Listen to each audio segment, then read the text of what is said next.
All right, so switch over here.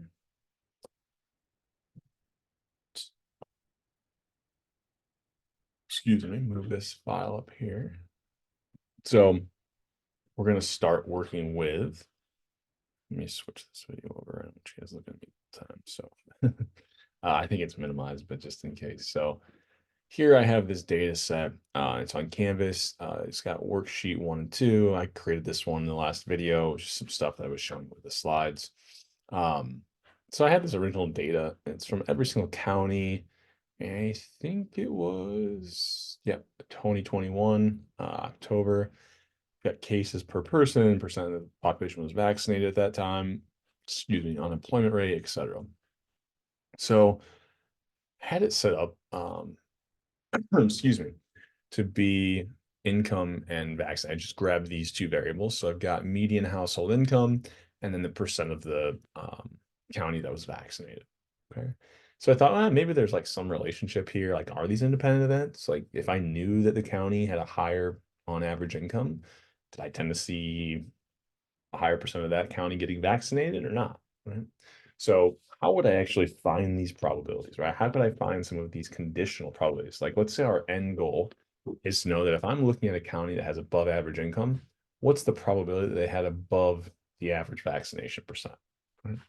So the first thing I'm going to do is, okay, so look, I want to find the mean, that was our built-in average function, of household income. So I'm just going to control shift or command shift on a Mac, hit the down arrow. And instead of scrolling up, I'm just going to hit enter. It kind of gets me right back up to the top. And then going to find the average vaccination rate, right? So kind of go here, select the entire kind of variable, hit enter. Okay. I might be interested in what my sample size is. Just kind of revisiting some of those old functions. That was just our count function. Select the variable, command shift on a Mac, control shift on a PC, hit the down arrow, enter to get back up. So I've got what, 31 or 3,141 counties. And I now have the kind of averages. Okay. So now I want to say, okay, look, I want to build my contingency table. So I want to end up eventually having the probability that there's above average income and they had above the average vaccination rate of 40%. Okay. So how would I do this? Okay. Well, the first thing I need, I mentioned this in the video when we were thinking about probabilities initially, is that we can relate them to when we're assigning them with this empirical method. It's very much like we find a frequency and then we turn it into a relative frequency. So I think the example in the slides I said was like 15 of the 60 students like Mexican cuisine. I have a frequency of 15. I convert that to a relative frequency or a probability of 15 over 60. Right?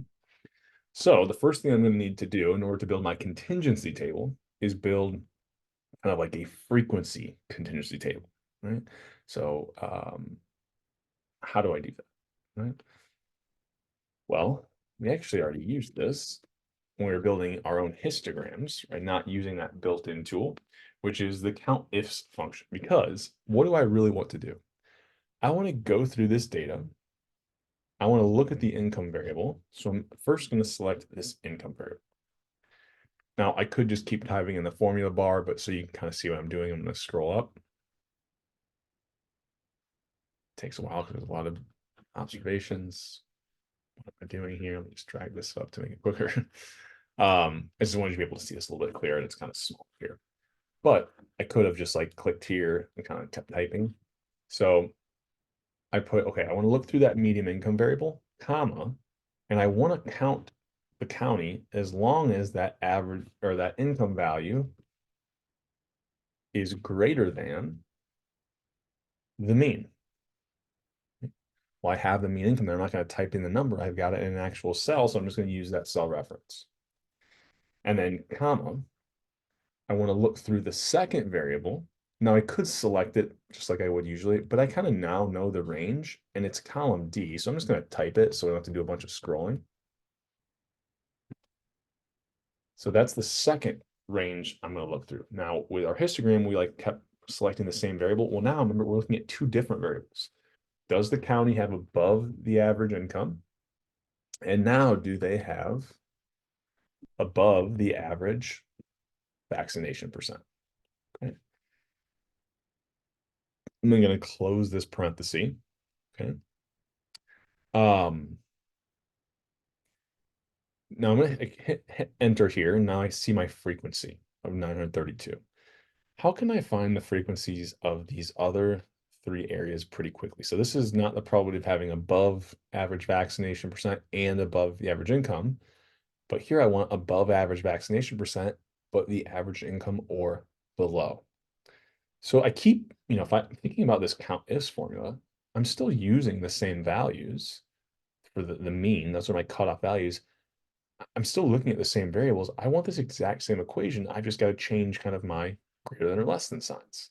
Right? So what I'm going to do, and this would be really nice. I don't believe we can do this, so we'll test it. But if I want to select everything, it'd be really cool if I could hit Command T on a Mac or hit your F4 key or F4 key on a PC. Unfortunately, we have to do these kind of not one at a time, but it doesn't like when you select non-cell references and try to use that shortcut, it doesn't like it. So here we're just going to put $signs. We're going to freeze all of our cell references. Those shouldn't change. The only thing that's changing is if I want, above the average income or below the average income. So it's my signs. So I'm then going to copy this over. Hopefully, if I froze everything, I should just get all the same values. Now this cell I know, okay, I want to know, is the average income not greater than the cutoff, but is it less than or equal to, right? Is it the average income? Is it equal to the average income or below? But I still want to know, does it have the above the average vaccination percent? So I'll hit enter. Okay. This one I need to change. Okay, I still want to know, does it have above the average income? But now I want to know, does it have below or have the average vaccination percent or anything below that? So now here I want this to be less than or equal to. Hit enter. Now on this one, I wanted to know both of them, are they less than or equal to? And once again, when we use like kind of this, less than or equal to or greater than or equal to, we type it like we say it. So less than or equal to. Okay, perfect. All right. So I now have my frequencies. Okay. So one thing we talked about with our joint probability table or these contingency tables is if I wanted to find the totals, I would just add down the columns and across the rows. Why does that work? Because think about it, this is everyone, or sorry, everyone, every county that has above average income and above the average vaccination percent. And then every county that has the average income or below and above average vaccination. That's just every county. That would encompass or cover every county that has above the average vaccination percent. So what do I do here? I could just sum these up, right? And then what do I want to do here? I want to sum these up. So if I copy this over, it'll just update this to be, instead of column G, be column H. Perfect. And then this one, I'm going to add across the rows, same kind of idea. Once again, when I drag this down, I want it to update from row 6 to row 7. Perfect. Okay. So once I've got these kind of top 4 left cells, to find the totals, it should just be using that sum function. Pretty easy. Now I can prove to myself that so show you another way of doing it. I could use a COUNT-IF formula instead of using that sum function to add these two up. I could say I want to count, here I'm looking for the probability of having above the average vaccination percent. I could say use the COUNT-IF formula, look through this vaccination variable. So again, I want you guys to be able to see what I'm doing, and the formula bar is small, comma, I want to count it if it's greater than the average vaccination percent. That's really what that total should represent. So hopefully when I hit enter here, sure enough, I get the exact same value. It's just, I think, using that sum function just a little bit easier, saves a little bit of time. But then if I've done everything correctly, if I add up the number of counties that have the above average vaccination percent, and I add up the counties that have the average vaccination percent or below, well, you have to be in one of those categories. Oops. Why is it not? There we go. So if I add those two up, it should be every single county, or I should get my sample size. And then a good check to make sure I didn't do anything wrong. If I add up every county that has above average income or the average income or below, those should also add up to my total number of observations. Okay. Let me think, is there anything else we want to say here? Maybe just mention a couple pitfalls that you can make, or some errors, easy errors. A lot of the time, so let's say, so instead of the above and below the average, let me think here. I want to be able to show you. So vaccination percent here. Let's say instead of the average income, let's just say I chose this as my cutoff for whatever reason, right? Um, so here's my, average, it's not my average income now, but it's my income cutoff, right? So you could kind of think about doing the same thing, but instead of using the average, just using a different cutoff value, okay? If I did that, and let's say here, which one do I let's say I forgot this equality. So the equality has to be on one of these two events. If I didn't include it, well, let's see here. I thought I would get rid of that one value. Why? 39944.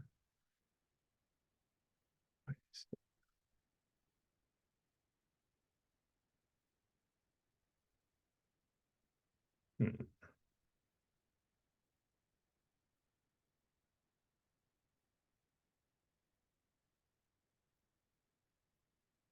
Well, it should be missing one of these observations. Why is it not missing it?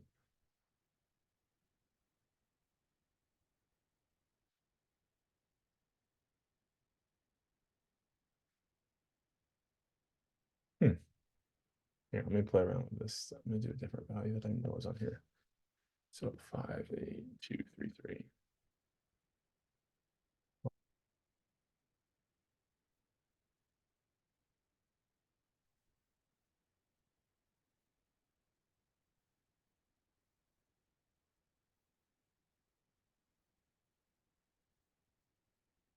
Oh, I know why. These are probably stored out to a decimal. Let me see. Let's do.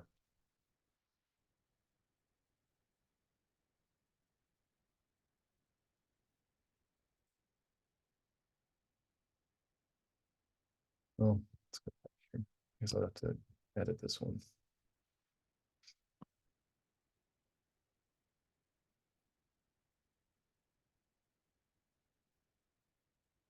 I'll edit this space out. Um, so,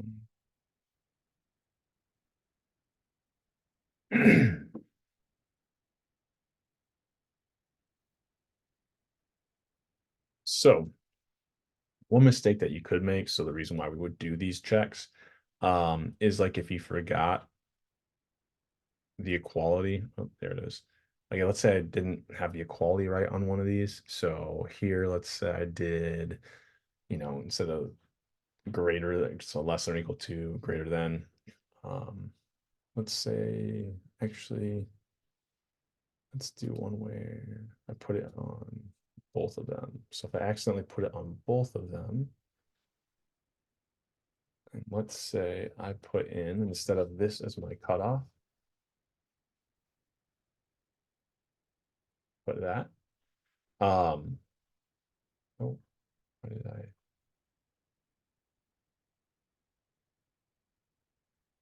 Should be getting one more, right? So Christ.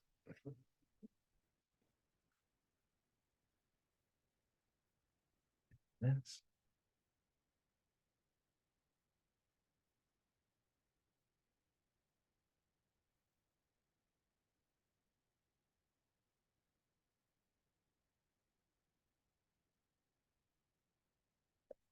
Um,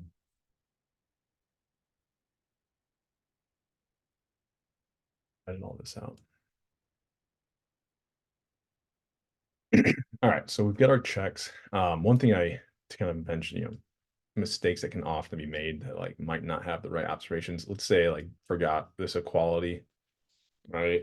This case, I don't think it makes a difference because I've got these out to decimals and this isn't a value that actually occurs. But if I had like smaller values, forgetting that equality could really play, could cause me to find a different, incorrect frequency. So I need to make sure that I've got the equality on one of these. Right. So here I included on right average income or below. So that was the equality, average vaccination or below, and these were just strictly above the averages. So kind of using those that this check of making sure your frequencies add up to the same no same value, which is the number of observations, is a good way to make sure that you didn't make a mistake like that. So once I have my frequencies, I could then start to create my relative frequencies. Okay. So here, how would I create my relative frequencies? Well, if I know that there's 932 counties that have above average vaccination and above the average income, out of 3,141, I'm just taking this value and dividing it by, my total number of observations. And all I would be doing, I'd do that for the same thing for all of the other cells. I just take that frequency and divide it by the total number of observations, right? So what's a really nice, easy, quick way to do that? Well, when I copy this down, I do want, instead of using 932, for this cell, I want to use 751. But I always want to keep using that same total number of observations. So I'm going to put dollar signs in front of that reference to make sure I freeze it. Now, when I copy this over and I copy this down, now I've got my probabilities. And notice, what should I always get here? Well, this should always be the total number of observations divided by the total number of observations. I should always get a 1. Right? So once I find my frequencies, that's kind of the hardest part. It's then pretty easy to convert them into relative frequencies or our probabilities. Okay. One thing to point out at this point, if I have it set up like this, like let's say maybe I'm like, oh, well, I don't know, there's some outliers in the data. Maybe I'm like, well, I just want to know, did they have 50% of their, more than 50% of their populace vaccinated, right? Or greater than the majority, having a majority. Well, if I use this cell reference, it updates everything for me, right? So I could, well, what about did they get 60, right? Updates it automatically. So I can use the average. I did that in this case just to kind of use some of the stuff we talked about in previous chapters, but I can also just use other cutoff values. Okay. So I'll leave this at 50 just to kind of, I don't know, have a nice, easy kind of way to talk about this. So is it going to, my titles don't update here. So maybe that's not ideal. So maybe I'll go back and use the actual average, but I could change it to things like 50, right? I would just have to kind of update all my kind of column or row headings. So let's say I'm interested in now finding different probabilities. Okay. So here I've got now, what's the probability that if I selected a county at random, they have the average income or below, or they have above the average vaccination percent? So really what I'm thinking about here, see, there we go. So I want to know what probability of having the average income. So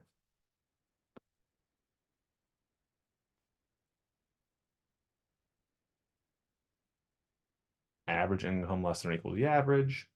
I think this was, or, so remember we said the union, hope this wasn't upside down, right? There we go. So we said, here I want to know the probability of the income being less than or equal to the average, or the vaccination percent being above the average. So really this is like my event A and my event B. Well, if I want the union, we said that's the probability of A plus the probability of B minus the intersection, because I'd be double counting it. So for us, we can think of, okay, I want the probability that income is greater than or equal to, I'm going to shorthand this quite a bit, the average. I then want the probability that the vaccination percent is above the average. I then want to subtract the probability, give myself a little more room here, that income is less than or equal to the average, and that vaccination percentage is greater than the average. Well, these are all three things I can get from my contingency table. Right? So go back to my contingency table. So, okay, look, I want the probability of A, that the average income, and make the average income or below. So average income below, that probability. I'm then going to add to that the probability they have above the average vaccination percent. Here's that event. I'm then going to subtract the probability that both of those things occur, or the probability that they have the average income or below and above average vaccination percent. Okay. Once I do that, you hit enter. Right? Now, another way that we talked about, we could have done this. So instead of like using this rule, although I think this is probably in practice the best one to use, I said you could also think about it as kind of a non-theoretical way of finding a union is anytime you want the union of two events, you just look at the intersection and make an L. And we kind of talked about visually what spaces those represented in the, I won't go through that again. But notice if I do that here, so if I take the intersection of these two events, I then kind of like make an L here, I end up getting the exact same value. I don't know. This one probably is easier to remember and, probably a little more lines up with the way we say when we talk about different events, but we could do the same thing, like I said, non-technical way, but like find the intersections, make an L. Right? What's the probability that I simply have above average income? Well, that's just a total, right? Probability to have above average income, that's just out here. What's the probability to have above average income and average vaccination or below? Well, above average income and average vaccination percent or below, that's just this cell. Right? So instead of typing the numbers in, I'm just going to use cell references, right? Because later on, if I want to update this vaccination percent, we'll see we'd update all of our probabilities. Now, what about the probability that if I have above average income, or sorry, above average income and above the average vaccination percent? Okay. So here I've got a conditional probability. We said that anytime we have, let me go, yeah, anytime I'm thinking about a conditional probability, so now I want the probability that what? It was income is above the average, conditioned on that vaccination percent. It's above the average. So you can think about this as event A and B. Well, I can simply rewrite that as the probability of event A and event B divided by the probability of whatever I was conditioning on. So in the context of my example, probably that income is above the average and vaccination percent is above the average divided by the probability of that vaccination percent being above the average. I can grab the intersection and the probability of event pretty easily from my Excel file. So where are we at? There we are. So here, all I'm going to do is find the intersection of these two events, above average income and above average vaccination percent. It's right here. Divide that by the probability of what am I conditioning on? That it has above average vaccination percent. This should give me my conditional probability. Now, here, do I have independent events? Well, the probability of A occurring, that they have above average income, and the probability of A occurring given that B has occurred, those aren't the same thing. So we would say that these are not independent, or kind of think about it said differently, they are dependent on each other. So there is, knowing that a county has above average vaccination percent makes it more likely to have above the average income as well. Right? That probability went from 0.4 to 0.55. Now we could also check independence the other way. What's the probability to have above the average vaccination percent? right here. So that's my unconditional probability. What's the conditional probability? Well, once again, it's going to be the intersection of these two events. So above the average vaccination percentage and above the average income, divided by the probability of what I'm conditioning on, which is that they have above the average income. So, same kind of idea here. These aren't independent events. That unconditional probability is not equal to the conditional probability. Okay. So this is how you would build your own contingency tables and kind of use that information to come up with different probabilities, whether or not that's the union of two events, the intersection of two events, the probability of events themselves, or conditional probabilities. Okay.